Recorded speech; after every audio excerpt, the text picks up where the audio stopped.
Components. So what is mean by components? So in last video I showed you, right, we have created, not created, it is like by default we have the one component, that is the app component, right? So what if we want to create our own component, right? So what is mean by the first, let's see what is mean by the components. Okay, so React's app are made up of the components. Okay, a components is a piece of UI that has its own logic and appearance. A component can be as small as button or as large as an entire page.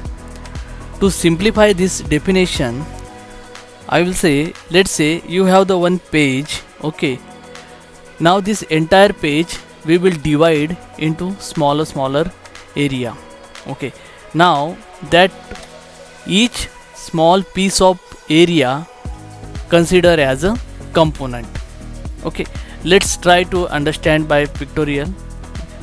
So let's say you have the one web page. Web page has the sections header, footer, side menu and body. So now in the React, okay, we will consider these all four as a separate component.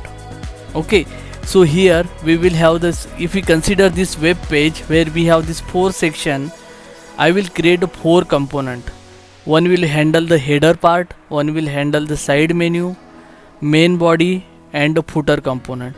So we will have the four component: header component, side component, main body component and the footer component. Okay, so hope so guys, now you are clear what is mean by the component. Component, it's nothing but the UI.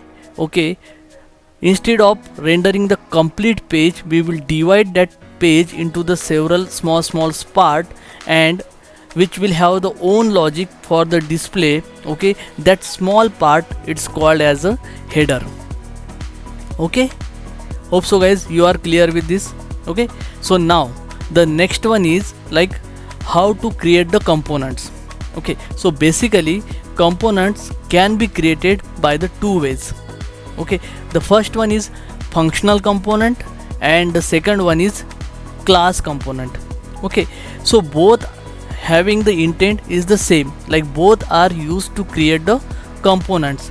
Okay, but it's our way which one we want to go with.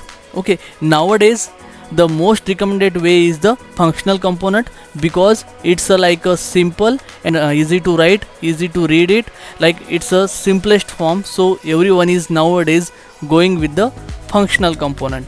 Okay, so in next video we will see how to create the functional component.